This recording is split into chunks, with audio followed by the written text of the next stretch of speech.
ఎందుకు ఎవరు చెప్పగలరు? ఇప్పట్లా పెట్టుకోవచ్చు కదా. దీని వెనకాల దాకున్నటువంటి విషయం ఏంటంటే centre of gravity. Centre of gravity అనేటువంటి ఒక సైంటిఫిక్ ఫినామినా కాదు.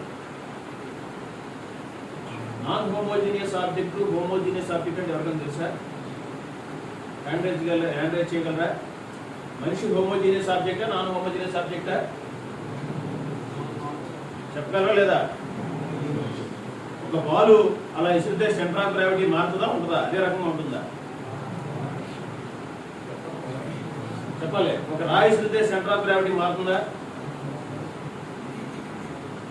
ఫిజిక్స్ స్టూడెంట్స్ అయినా మీరు అందరూ మరి ఎందుకంత డల్గా ఉన్నారు?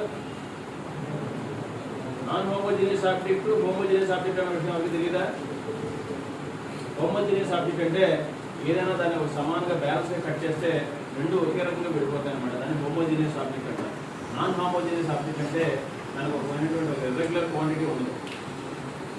క్వాంటిటీ అంటే ఒక కట్టముక్క తీసుకున్నాం, ఒక రాయి చల్లా చెదురుగా ఎలా పడితే అలా ఉంటుంది. నాన్ హోమోజీనియస్ ఆబ్జెక్ట్ అన్నమాట. మనిషి హోమోజీనియస్ ఆబ్జెక్ట్. మనిషి నీరుగా ఇలా రిటార్గా చిరిస్తే రెండు ఈక్వల్ పార్ట్స్ డివైడ్ అవుతాయి. అవునా? అవునా కదా? సో హోమోజీనియస్ ఆబ్జెక్ట్ విషయంలో సెంటర్ ఆఫ్ గ్రావిటీ ఒక రకంగా ఉంటుంది, నాన్ హోమోజీనియస్ ఆబ్జెక్ట్ విషయంలో సెంటర్ ఆఫ్ గ్రావిటీ ఒక రకంగా ఉంటుంది.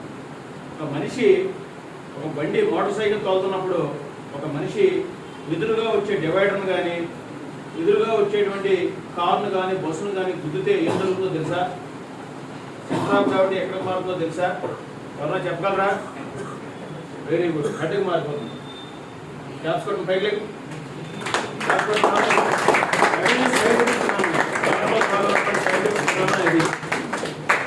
ఎదురుగా వచ్చే వాహనాన్ని కానీ డివైడర్ని కానీ ఢీ కొట్టినప్పుడు ఒక మనిషి బండి తోలుతున్నటువంటి సందర్భంలో అతని యొక్క సెంటర్ ఆఫ్ గ్రావిటీ హెడ్ వైపు షిఫ్ట్ అవుతుంది. ఇది శాస్త్రీయ అంశం. మన వెనకాల తగ్గున్నటువంటి హెల్మెట్ ఎందుకు పెట్టుకోమంటారంటే కారణం అదే. అప్పుడు సెంటర్ ఆఫ్ గ్రావిటీ హెడ్కి మారుతున్నప్పుడు ఏమవుతుందంటే రోడ్డు మీదకి తల ఫస్ట్ తాకుతుంది అనమాట. సెంటర్ ఆఫ్ గ్రావిటీ అంటే గురుత్వాకర్షణ కేంద్రం ఏ యొక్క పాయింట్ని అట్రాక్ట్ చేస్తుందో దాన్ని సెంటర్ ఆఫ్ గ్రావిటీ అంటారు. మన తలని ఎక్కువగా భూమి మీద ఎక్కువ పడడానికి అవకాశాలు ఎక్కువగా ఉంటాయి అన్నమాట ఒక యాక్సిడెంట్ అయినా. అందువలన శరీరంలో ఉండేటువంటి ఏ అవయవానికి డ్యామేజ్ అయినా అవ్వచ్చు చెప్పలేమో, కానీ మోస్ట్ ప్రాబబుల్ ఎక్కువ సంభావ్యత కలిగినటువంటి ప్రదేశం ఏంటంటే హెడ్. ఒక రోడ్ యాక్సిడెంట్ అయినప్పుడు కారు తగిలేటువంటి ఫస్ట్ ప్రాబబుల్ ఛాన్స్ ఉన్నటువంటి అవయవం ఏంటి? హెడ్. ఇది గుర్తుపెట్టుకోండి మీరు. అందువలన హెడ్కి హెల్మెట్ పెట్టుకోమంటారు. అదేనా? ఇంకొకటి మోరవర్ ఏంటంటే హెడ్ అనేటువంటి వైట్ క్లాత్. చెయ్యి ఇరిగిపోయినా చేయి పెట్టుకోవచ్చు, కాలు ఇరిగిపోయినా మన టెక్నాలజీ అలా వచ్చేసింది. వాళ్ళ చెయ్యి ఇరిగిపోయినా చేయి కొత్తగా పెట్టుకోవచ్చు, కాలు ఇరిగిపోయినా కొత్తగా కాలు పెట్టుకోవచ్చు. బట్ కానీ మనం మనిషి యొక్క మేధస్సు కానీ మానవుని యొక్క తలను కానీ కృష్ణుగా సృష్టించేది బరువు రాలేదు, రాబోదు కూడా. ఈవెన్ ఆర్టిఫిషియల్ ఇంటెలిజెన్స్ అయినా మన మనిషి తయారు చేసే ఆర్టిఫిషియల్ ఇంటెలిజెన్స్ అయినా కూడా మన యొక్క మేధస్సుతో తయారు చేసినది కూడా.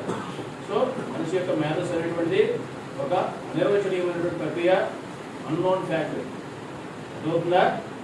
సో దానికి అంతం లేదు. సో అటువంటి దాన్ని ప్రొటెక్ట్ చేసుకోవాలంటే ఖచ్చితంగా హెల్మెట్ అనేటువంటిది మోర్ ఇంపార్టెంట్. అదేవిధంగా మీ అందరికీ ఇప్పుడు హెల్మెట్ అనేటువంటిది ఎందుకు పెట్టుకోవాలి, దాని వెనకాల ఉన్నటువంటి శాస్త్రీయమైనటువంటి అంశం ఏంటి, ఎందుకు ఇంట్లో సైంటిఫిక్గా ఎందుకు పెట్టుకోవాలి అన్న విషయం మీ అందరికీ కూడా సైన్స్ స్టూడెంట్ కాబట్టి సైన్స్ పరంగా చెప్తున్నాను మీ అందరికీ. అర్థమైంది కదా? క్లియర్? హెల్మెట్ అనేటువంటి ఇప్పుడు ఏం చేయాలి మనం? మ్యాండేటరీ. ఖచ్చితంగా మనం ప్రదేశం నుంచి వాహనంలో వెళ్తున్నామంటే ఖచ్చితంగా హెల్మెట్ పెట్టుకోవాలి.